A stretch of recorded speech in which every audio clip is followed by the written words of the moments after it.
तो देखिए, कल यहाँ तक मतलब लास्ट टर्न पे हमने बातें कर ली थी न्यूक्लियर रिसेप्टर्स के बारे में। कुछ पॉइंट हमने डिस्कस किए थे। आज हमको न्यूक्लियर रिसेप्टर्स का जो स्ट्रक्चर है वो डिटेल में देखना है, और उसके बाद सेल सरफेस रिसेप्टर्स की बात करेंगे। क्योंकि पहले भी हम बता चुके हैं कि न्यूक्लियर रिसेप्टर्स जो होते हैं, इनकी एक बहुत बड़ी फैमिली है, सुपर फैमिली जिसको हम कहते हैं। और जितने भी इंट्रासेल्युलर रिसेप्टर्स हैं, लगभग सभी जो है वो in nuclear receptor super family को बिलोंग करते हैं। तो let's see today the structure of nuclear receptors.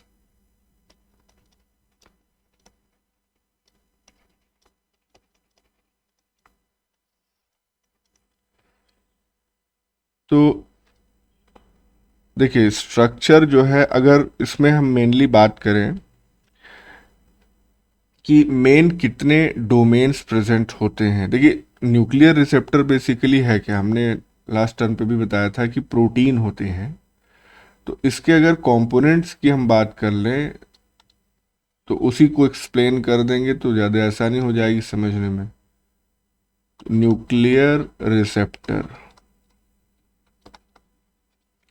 इसमें जो तीन मेन डोमेन्स होते हैं उसका जिक्र पहले हम लोग करेंगे।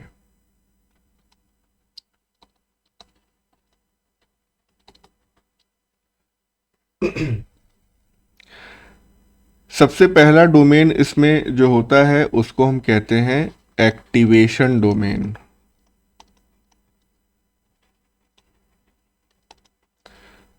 दूसरा डोमेन जो होता है इसको हम कहते हैं डीएनए बाइंडिंग डोमेन। और तीसरा डोमेन जो होता है वो होता है लिगैंड बाइंडिंग डोमेन।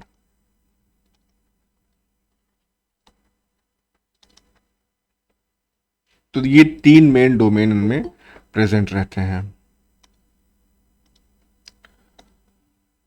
अब इन तीनों को समझने से पहले न्यूक्लियर रिसेप्टर का एक जनरल स्ट्रक्चर अगर हम इमेज के माध्यम से देख लें तो फिर चीज़ें थोड़ा और क्लियर हो जाएंगी।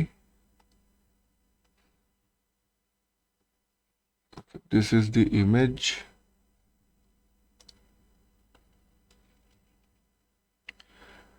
अब आप यहाँ पे देख सकते हैं कि ये जो डोमेन है AF1, AF का मतलब होता है एक्टिवेशन फंक्शन।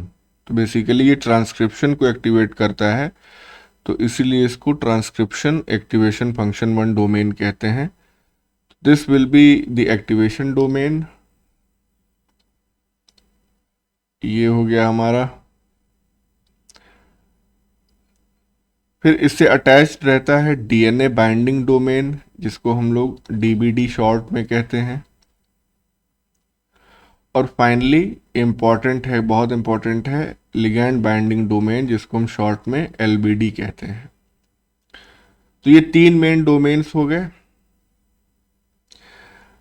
इसमें डीएनए बाइंडिंग डोमेन और एलबीडी, ये दोनों एक दूसरे से लिंकर डीएनए के माध्यम से जुड़े रहते हैं।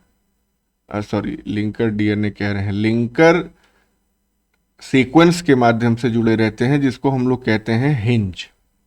एक्चुअली में ये पूरा का पूरा क्या है, दिस इज अ प्रोटीन। ठीक है, तो ये बात आपको ध्यान रखनी है कि इस इलाके of the this region of the protein is known as linker, और इसको टर्म जो देते हैं वो हम कहते हैं हिंज। हिंज मतलब कब्जा, जैसे दरवाजे में भी जो हिंज लगता है जिससे खुलता है वो बंद होता है, तो इसी तरह का ये हिंज जो है यहाँ पे लोकेटेड है। बाकी इसको ABCDEF से भी क्लासिफाई किया जाता है। एन टर्मिनल डोमेन जो है वो A/B इसलिए कहा जा रहा है because this N terminal domain in itself contains an AF1 region. तो A/B कह दिया, दो चीज़ों को ये डोमेन रिप्रेजेंट कर रहा है। DBD जो है वो सिंगल है तो सी हो गया, हिंज वाला इलाका डी हो गया, पूरा लिगैंड बाइंडिंग डोमेन जो है वो ई हो गया, और उसी लिगैंड बाइंडिंग डोमेन के अंदर ही AF2 पाया जाता है, इसलिए अलग से लेटर असाइन करने की ज़रूरत नहीं है। Then this F domain is the C terminal domain. अब इसका फंक्शन क्या है ये नोन नहीं है, इसलिए यहाँ पे क्वेश्चन मार्क है।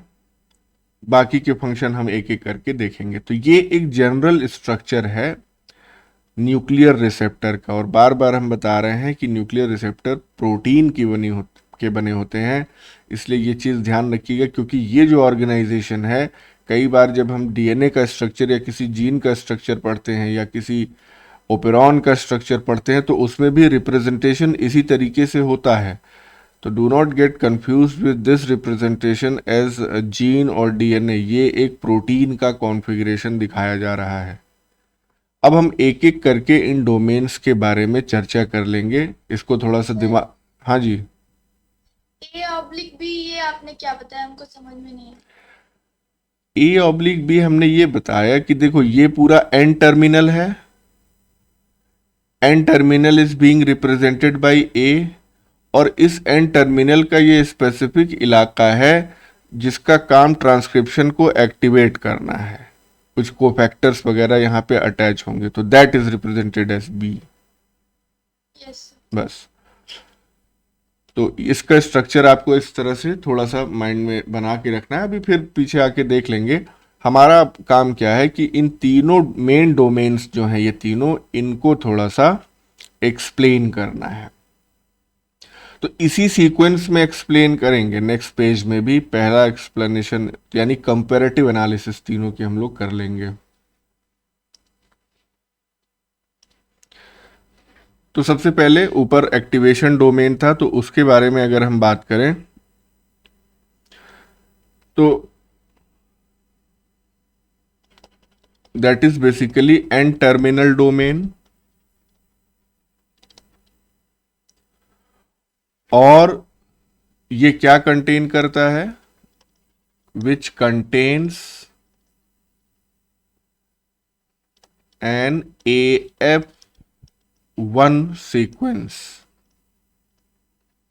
तो AF1 का मतलब क्या हो गया, लिखा ही हुआ था इमेज में ही, activation function 1, transcription activation function 1। अब ये जो AF1 सीक्वेंस होता है ये किस तरह एक्ट करता है, this AF1 sequence acts as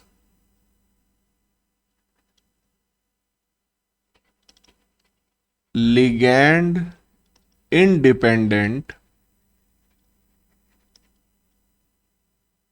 transcriptional activator।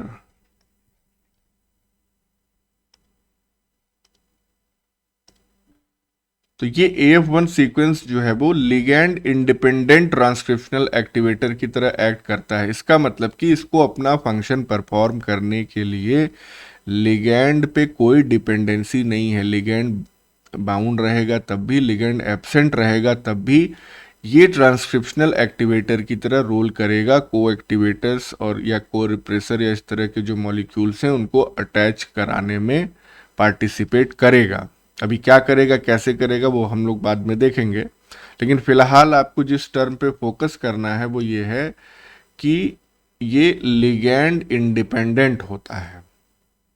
Ligand पे इसकी डिपेंडेंसी नहीं होती, क्योंकि डिपेंडेंसी वाले भी सिनेरियो हम डिस्कस करेंगे।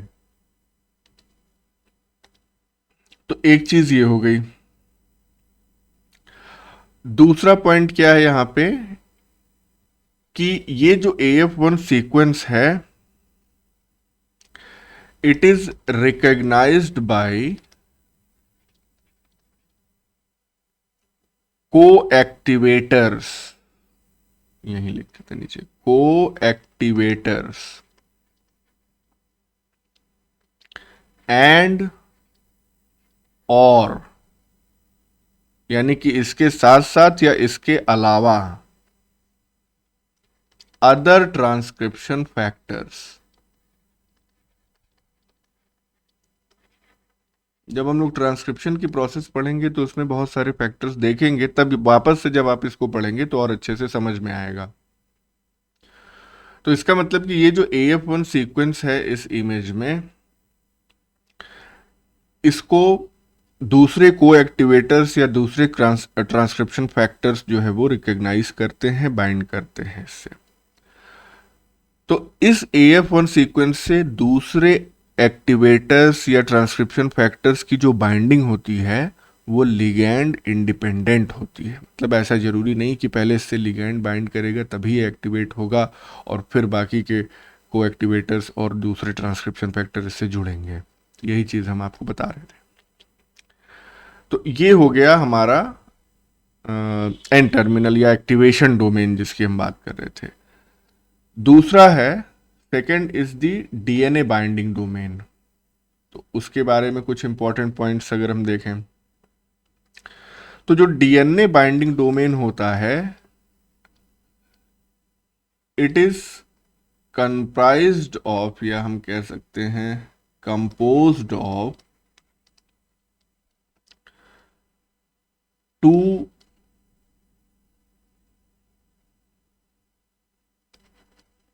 Zinc binding motives.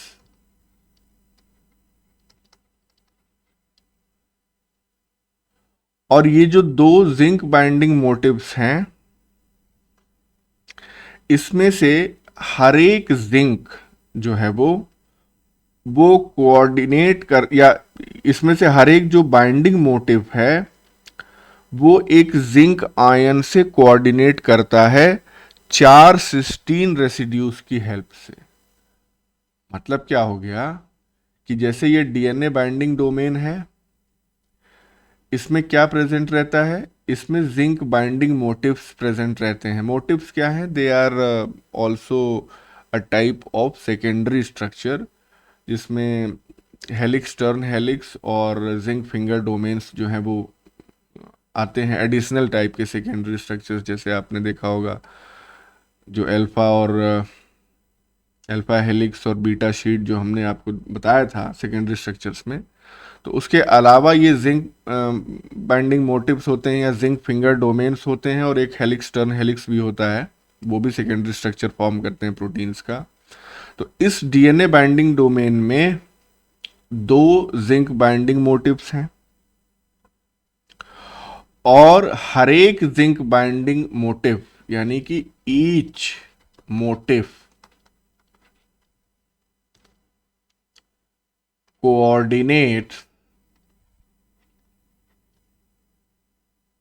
थ्रू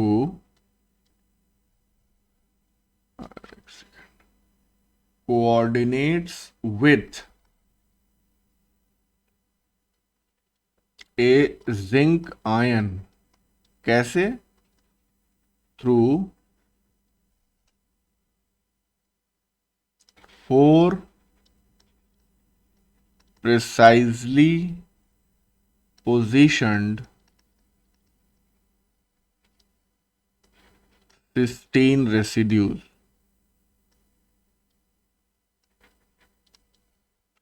अब ऐसे आपको नहीं समझ में आ रहा होगा, जब हम इसका इमेज आपको दिखाएंगे तब ज़्यादा आसानी से समझ में आएगा। तो लेट्स से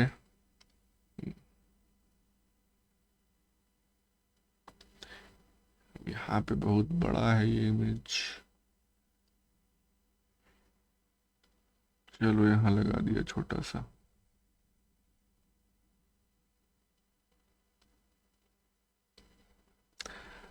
यहाँ पे आप देखिए, जैसे ये प्रोटीन है, अब इस प्रोटीन में ये जो रेड कलर के दिखाए गए हैं ये किस चीज़ को रिप्रेजेंट कर रहे हैं?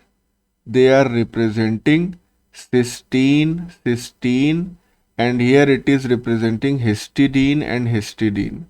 तो ये एक्चुअली में DBD का इमेज नहीं है, ये दूसरे उसका इमेज है, दूसरी प्रोटीन का जिसमें ये जिंक फिंगर डोमेन्स प्रेजेंट हैं। और इसको हम लोग एडिट करके बना सकते हैं, क्या दिक्कत है? अगर हमको सिंपली इसको बनाना है, कन्वर्ट करना है, तो लेट्स राइट हियर और यहाँ पे भी इन दोनों जगह हम सिस्टीन लिख देंगे तो हमारा काम हो जाएगा। Cis and this is also सिस। तो अब समझ में आ रहा है कि ये, अब now this region is nothing but the DNA binding domain, जिसमें 4 प्रिसाइजली प्लेस्ड सिस्टीन रेसिड्यूज हैं, और ये 4 रेसिड्यूज एक जिंक मॉलिक्यूल से कोऑर्डिनेट कर रहे हैं। और ऐसे ही 2 मोटिव्स होंगे, यानी कि एक मोटिव यहां हमको देखने के लिए मिला, एक कहीं और थोड़ा सा आगे होगा इसके अगल बगल। तो फिर से समझिएगा कि ये जो डीएनए बाइंडिंग डोमेन है, it is composed of 2 zinc binding motifs. ये पूरा जो है वो क्या है, वो जिंक बाइंडिंग मोटिव है। अगर हम यहाँ पे यही रिप्रेजेंट कर दें इसको like this, zinc binding motive. और हर एक motive, each motive coordinates with A zinc ion. तो ये सिंगल मोटिव है, ये एक जिंक आयन से कोऑर्डिनेट कर रहा है through 4 precisely positioned cysteine residues. तो ये 4 सिस्टीन रेसिड्यूज जो हैं ये प्रिसाइजली पोजीशनड है, जो कि जिंक से कोऑर्डिनेट कर रहे हैं। अब समझ में आया ये? तो इस तरह से स्ट्रक्चर होता है डीएनए बाइंडिंग डोमेन का। अब हम बात करेंगे अगले डोमेन की, यानी कि लिगैंड बाइंडिंग डोमेन, एलबीडी। तो ये जो लिगैंड बाइंडिंग डोमेन होता है, इसमें और क्या प्रेजेंट रहता है? इट ऑल्सो हाँ, it also contains AF2 sequence. और यहां पे आपको क्या ध्यान देना है कि ये जो AF2 सीक्वेंस है, ये लिगैंड डिपेंडेंट होता है, जबकि हमने देखा था AF1 सीक्वेंस लिगैंड से इंडिपेंडेंट था। लेकिन AF2 सीक्वेंस लिगैंड पे डिपेंड करता है। और ये जो AF2 सीक्वेंस है, it is also necessary for recruiting transcriptional को एक्टिवेटर्स। तो it is necessary for recruiting transcriptional को एक्टिवेटर्स। अब ये कौन कौन से हैं को एक्टिवेटर्स, ये सारी चीजें हम लोग उसी समय पढ़ेंगे जब ट्रांसक्रिप्शन पढ़ेंगे डिटेल में। अच्छा, तो ये तो हो गया AF2 सीक्वेंस। दूसरा पॉइंट जो LBD का है, लिगेंड बाइंडिंग डोमेन का, वो ये है कि ये न्यूक्लियर रिसेप्टर्स के डाइमेराइजेशन में भी हेल्प करता है। यानी कि कई बार क्या होता है कि ये जो न्यूक्लियर रिसेप्टर है हमारा पूरा, ये मोनोमर के फॉर्म में DNA से न अटैच होके डाइमर के फॉर्म में अटैच होता है।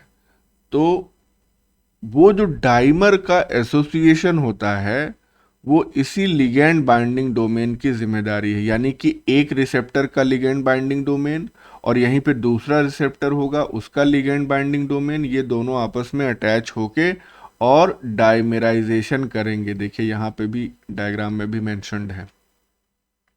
तो वो रिस्पॉन्सिबिलिटी LBD की ही होती है। तो हम वो पॉइंट भी मेंशन करेंगे यहाँ पे कि LBD ऑल्सो contributes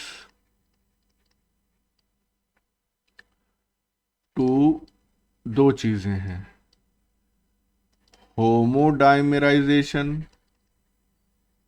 यानी कि सेम टाइप के न्यूक्लियर रिसेप्टर्स एक दूसरे से अटैच हों, या हेटेरोडाइमेराइजेशन, 2 अलग अलग टाइप के न्यूक्लियर रिसेप्टर्स भी एसोसिएट होकर हेटेरोडाइमर बना सकते हैं, of many nuclear receptors.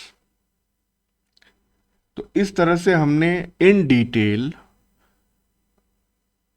Nuclear receptor का पूरा स्ट्रक्चर देख लिया, इसके अलग अलग डोमेन्स का क्या रोल है वो भी देख लिया हमने। बाकी चीज़ें आप यहाँ इमेज से भी याद रखेंगे कि ए ऑब्लिक बी किस रीजन को बिलोंग कर रहा है, सी डीएनए बाइंडिंग डोमेन है, डी जो है वो हिंज है, ये इसको हमने आपको बताया था, ये लिंकर सीक्वेंस है जो कि हिंज रीजन को कॉन्स्टिट्यूट करता है, तो वो डी उसको कहते हैं। Then E is ligand binding domain, then F is C terminal domain, इसका फंक्शन नोन नहीं है, ठीक है। अब हम नेक्स्ट बात करेंगे स्पेसिफिक रिसेप्टर्स की, और ये भी इंट्रासेल्युलर रिसेप्टर्स ही हैं। तो यानी कि सबसे पहले हमने न्यूक्लियर रिसेप्टर की बात कर ली, और एक्चुअली में ये रिसेप्टर्स भी न्यूक्लियर रिसेप्टर सुपर फैमिली को ही बिलोंग करते हैं, लेकिन इनको स्पेसिफिकली मेंशन करना जरूरी है। तो सेकंड इज स्टेरॉयड रिसेप्टर्स।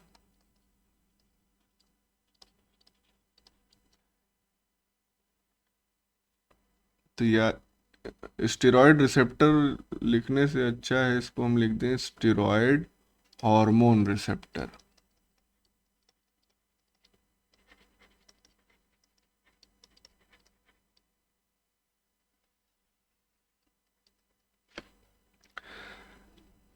तो पहला पॉइंट तो इनमें यही होता है कि ये जो रिसेप्टर्स होते हैं ये कहाँ पे लोकेटेड होते हैं, they are present in cytosol.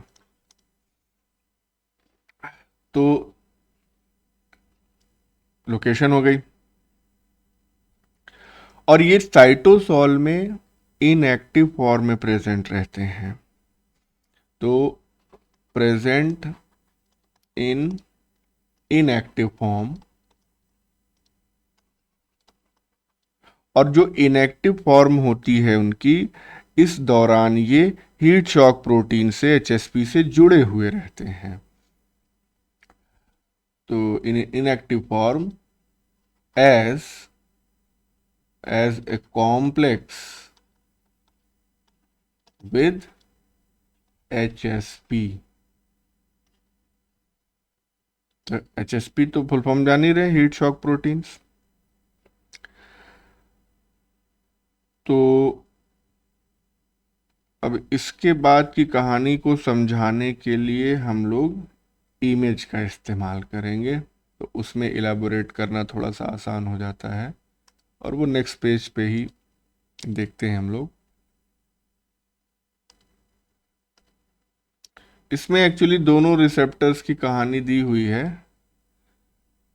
जो जो हमको पढ़ने हैं। तो ये वाला जो है हमारा स्टेरॉयड हार्मोन रिसेप्टर हो गया, और ये थायराइड हार्मोन रिसेप्टर हो गया। तो दोनों को अलग अलग ही हमको देखना है। This is steroid hormone receptor, और ये तो यहाँ पे लिखा ही हुआ है थायराइड हार्मोन रिसेप्टर।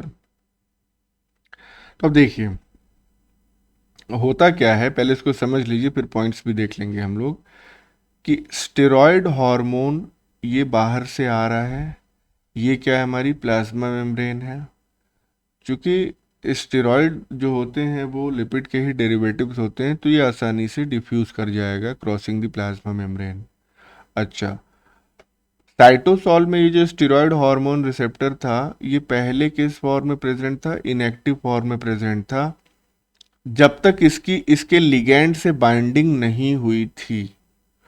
तो अब इसमें तो बाइंडिंग दिखा रहा है, लेकिन सपोज करिए ब्लैक वाला डॉट नहीं होता, तो उस कंडीशन में ये इनएक्टिव फॉर्म में एचएसपी के साथ कॉम्प्लेक्स बना के पड़ा रहता साइटोसॉल में। लेकिन अब ये स्टेरॉयड हार्मोन आया, लिगैंड आया, और ये लिगैंड जैसे ही बाइंड करेगा it will cause the release of HSP, और जैसे ही एचएसपी रिलीज हो जाएगा, now this receptor becomes activated. अब ये जो स्टेरॉयड या ये जो हार्मोन रिसेप्टर कॉम्प्लेक्स या लिगैंड रिसेप्टर कॉम्प्लेक्स बना, ये जाएगा न्यूक्लियस में, न्यूक्लियर पोर कॉम्प्लेक्स से होता हुआ। न्यूक्लियस में जाने के बाद ये अटैच होगा डीएनए से जिस पर्टिकुलर साइट पे ये अटैच होता है उसको हम कहते हैं हार्मोन रिस्पॉन्स एलिमेंट। तो hormone response element is a site of DNA where hormone receptor complex gets attached. तो हमेशा ध्यान रखिएगा कि ये जो एचआरई है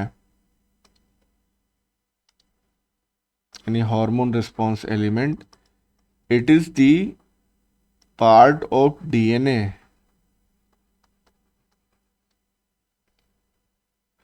और इससे बाइंड करने के बाद ये उस पर्टिकुलर जीन की ट्रांसक्रिप्शन को रेगुलेट करेगा, प्रमोट करना है, इनहिबिट करना है, व्हाटएवर। तो रेगुलेशन करने के लिए इसको, इस रिसेप्टर हार्मोन कॉम्प्लेक्स को एचआरई से अटैच होना पड़ेगा। चलिए इतना हो गया, उसके बाद जो भी काम होगा वो बाद की बात है। कैसे होता है वो सब हम लोग रेगुलेशन ऑफ जीन एक्सप्रेशन में देखेंगे।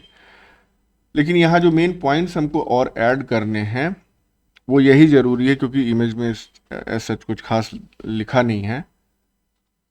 तो से फॉर एग्जांपल अगर हम यहाँ पे बना दें इमेज, ये रिसेप्टर हो गया और ये हो जाएगा HSP।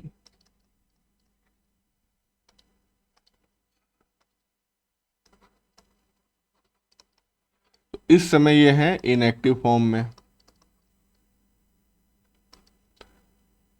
जैसे ही बाहर से लिगैंड आया, वो आप समझ सकते हैं, वहां पे फिर से बनाने की ज़रूरत नहीं है। बाहर से ये क्या आया, दिस इज द लिगैंड या हार्मोन, स्टेरॉयड हार्मोन। तो अगले स्टेप में वही होगा, यहाँ पे बाइंड कर गया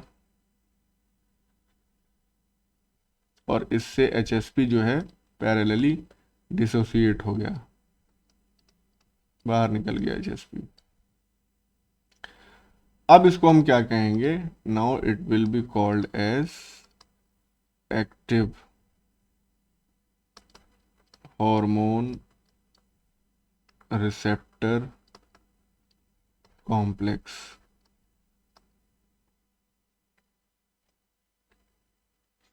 और इसके बाद ये जो HRC है ये कहाँ जाएगा, टू न्यूक्लियस। न्यूक्लियस में पहुंच गया। नेक्स्ट स्टेप हमको क्या ध्यान देना है, बीच में इमेज आ गई है, ये आगे प्रोसेस कंटिन्यू रहेगी कि न्यूक्लियस में जाने के बाद यानी inside nucleus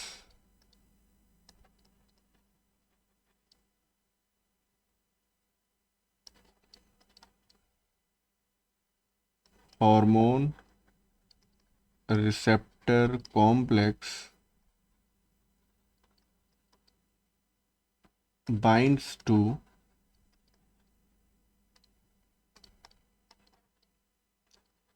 hormone response element.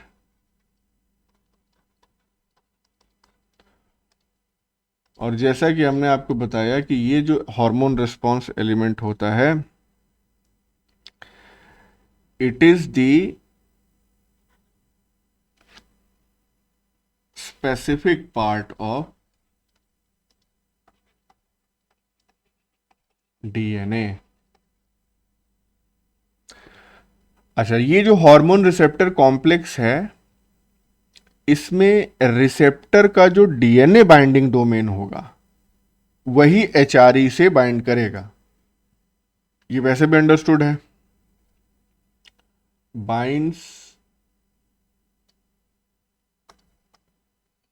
अगर यहां पे इस तरह से लिख दें, with help of its DBD, binds with help of its DBD यानी DNA binding domain to hormone response element.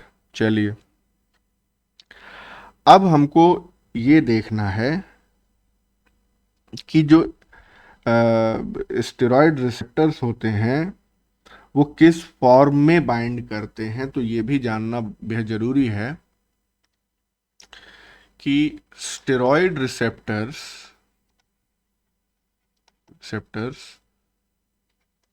Bind to HRE as homodimers. ये इंपॉर्टेंट पॉइंट है, यानी कि डाइमर के फॉर्म में ये रिसेप्टर्स इस रिस्पॉन्स एलिमेंट से बाइंड करेंगे। अब ये है क्या बेसिकली, हार्मोन रिस्पॉन्स एलिमेंट क्या चीज़ होती है, तो ये भी थोड़ा यहीं पे समझ लेते हैं। लेट्स सी HRE क्या है।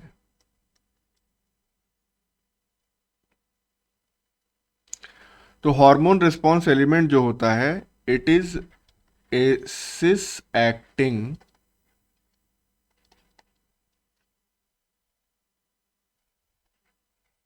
Regulatory DNA sequence. Cis acting regulatory DNA sequence करता क्या है ये, it recognises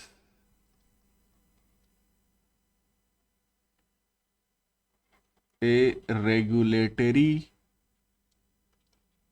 transcription factor with high affinity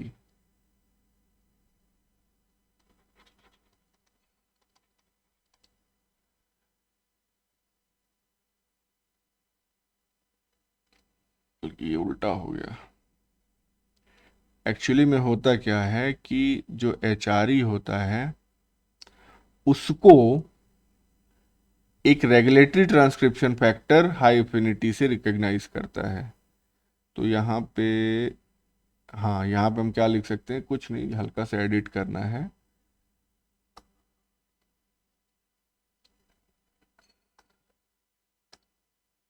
recognised bye, थोड़ा सा स्पेस और कर दें,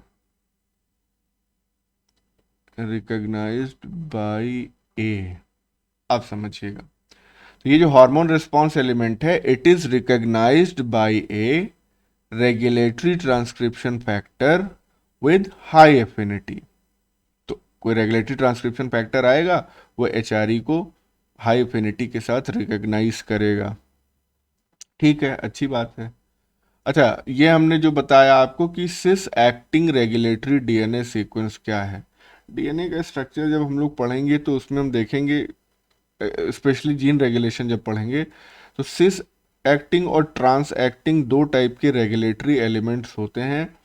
and for the time being आपको थोड़ा सा अगर हम बता दें कि सिस एक्टिंग रेगुलेटरी एलिमेंट ऐसे एलिमेंट्स होते हैं जो कि उसी DNA मॉलिक्यूल में प्रेजेंट होते हैं जिसकी जीन को वो रेगुलेट कर रहे हों, जबकि ट्रांस एक्टिंग रेगुलेटरी एलिमेंट जो होते हैं वो दूसरी जीन्स को भी, जो कि उस पर्टिकुलर जीन से दूर हैं, उसको भी रेगुलेट कर सकते हैं।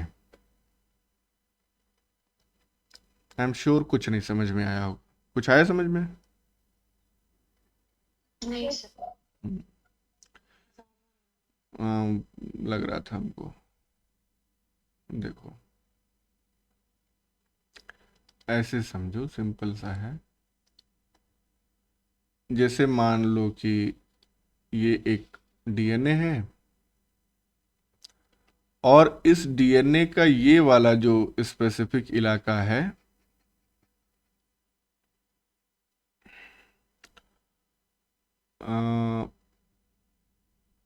इसको हम क्या दे रहे हैं कि ये एक सिस एक्टिंग रेगुलेटरी सीक्वेंस है। और ये क्या है, what is this, this is a DNA। ये स्पेसिफिक, इसको हम कह दें एक कोई जीन है। और ये जो रेगुलेटरी सीक्वेंस है, ये इसी डीएनए मॉलिक्यूल में प्रेजेंट ये जो जीन है पूरी, actually this is the gene, इस जीन को रेगुलेट करता है, यानी कि cis acting regulatory sequence regulates the gene present in या present on same molecule of DNA, है ना। तो उसी मॉलिक्यूल पे ये रेगुलेटरी सीक्वेंस भी प्रेजेंट है और उसी मॉलिक्यूल पे इसी के आसपास ये जीन भी प्रेजेंट है, बगल में भी हो सकती है। तो ऐसे रेगुलेटरी सीक्वेंस को हम सिस एक्टिंग रेगुलेटरी सीक्वेंस कहते हैं। वहीं पे एक और, सपोज ये डीएनए मॉलिक्यूल है और ये दूसरा डीएनए मॉलिक्यूल है। अब इस डीएनए मॉलिक्यूल पे ये रेगुलेटरी सीक्वेंस प्रेजेंट है और ये रेगुलेटरी सीक्वेंस कर क्या रहा है कि now this regulatory sequence is controlling the expression of gene present on a different DNA molecule या से on a different chromosome, क्योंकि अलग अलग क्रोमोसोम अलग अलग डीएनए मॉलिक्यूल्स के बने होते हैं। तो ये बात समझ में आ रही है। तो इस वाले को हम क्या कह देते हैं, this is known as trans acting regulatory sequence. ये क्या कर रहा है कि it regulates the gene present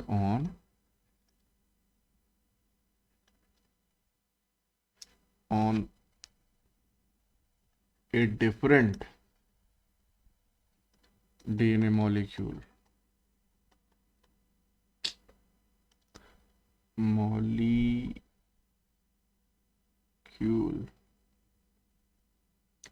तो ये कौन सी, ये कोई और जीन है।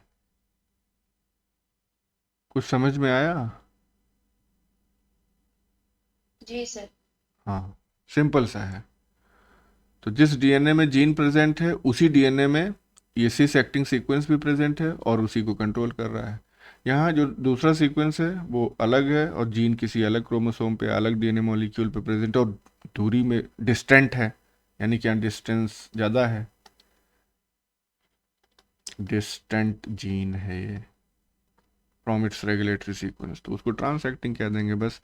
तो हमने क्या कहा आपको कि एचआरई जो होता है वो एक सिस एक्टिंग रेगुलेटरी डीएनए सीक्वेंस है, यानी कि हार्मोन रिस्पॉन्स एलिमेंट उसी डीएनए मॉलिक्यूल में प्रेजेंट रहेगा जहां पे जीन जिसको कंट्रोल करना है, जिसका रेगुलेशन करना है, वो मौजूद है। चलिए तो अभी एचआरई की ही बात चल रही है, यानी फिर से हम लिख दें यहाँ पे ताकि कंफ्यूजन ना हो।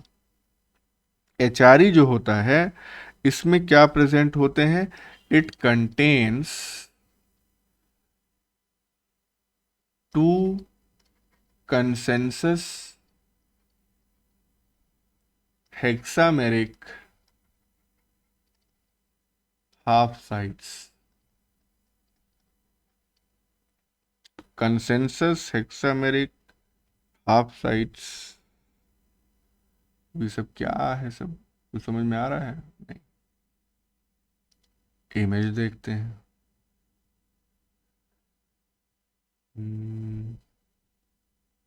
यस, पता नहीं कितना बड़ा हो पाएगा। हो गया है काम भर को।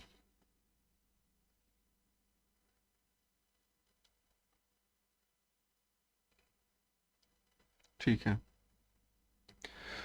तो ये हार्मोन रिस्पॉन्स एलिमेंट, इसमें क्या होते हैं, दो कंसेंसस हेक्सामेरिक हाफ साइट्स होते हैं। अब देखिए कंसेंसस मतलब कि एक के बाद एक जो सीक्वेंस में आने वाला, ये देखिए ये तो बेसिकली एस्ट्रोजन रिसेप्टर है, एस्ट्रोजन किस तरह का हार्मोन होता है? Steroid hormone.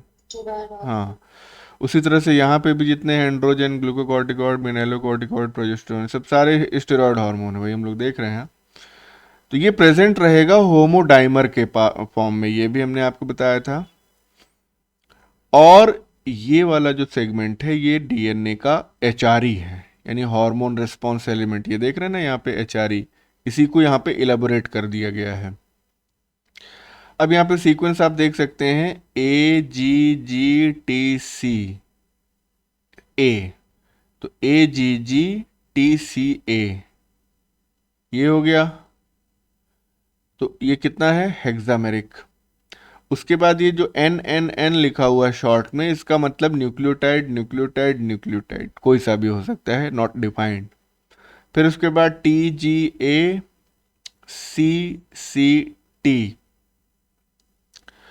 तो ये भी हेक्सामेरिक है, हाफ साइट। अब बताओ हमको कि क्या यहाँ पे कोई रिलेशन है इन कंसेंसस सीक्वेंसेस में? इन 6 सीक्वेंस में कोई समझ में आ रहा है रिलेशन तुम लोगों को, अकॉर्डिंग टू बाइंडिंग और कॉम्प्लीमेंटेरिटी?